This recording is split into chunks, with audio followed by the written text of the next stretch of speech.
सरकार ने ये स्वीकार किया संसद में कि चीन स्थित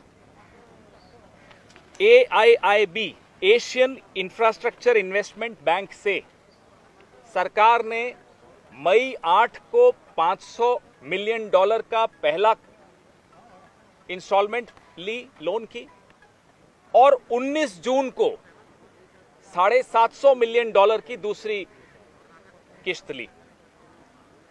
8 मई को आप में से कई साथी लगातार रिपोर्ट कर रहे थे कि किस तरह से चीन हमारी सीमाओं में घुसपैठ कर रहा है।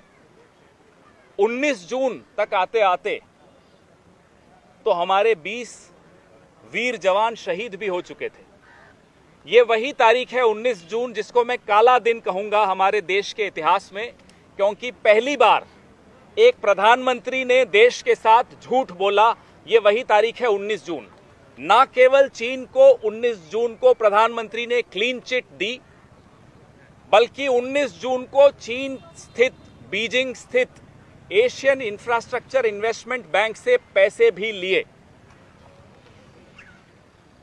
ये इस सरकार का ढोंग आपके सामने है कि किस तरह से आप एक तरफ तो कहते हैं कि हम आर्थिक रूप से भी चीन से रिश्ते समाप्त करना चाहते हैं, ट्रेडर एसोसिएशंस को कहते हैं कि भाई चीन का सामान बॉयकॉट करो।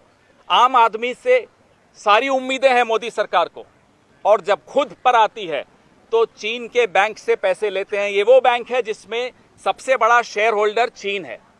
इस बैंक की स्थापना जनवरी 2016 में हुई थी। AIIB आपने भी सबने रिपोर्ट किया था, बीजिंग में हुई थी। 103 इसमें सदस्य हैं। 26.6% वोटिंग शेयर सबसे ज्यादा चीन का है। तो जयशंकर जी जब कहते हैं कि बिजनेस एज यूजुअल नहीं हो सकता अब चीन के साथ, हम उनसे ये जानना चाहते हैं क्या आज भी वो इस बात पर अडिग हैं, और अगर वो इस बात पर अडिग हैं तो ये business as usual Modi ji क्यों कर रहे हैं चीन के साथ? क्या दबाव है मोदी जी पर? क्या यही दबाव है जिसके चलते आपने चीन को क्लीन चिट दिया 19 जून को? क्या यही दबाव है जिसके चलते आप चीन के बैंक से पैसे लिए जा रहे हो? क्या यही दबाव है जिसकी वजह से आप PM केयर्स में चीन की कंपनियों से पैसा लेते हो और उजागर भी करना पसंद नहीं करते?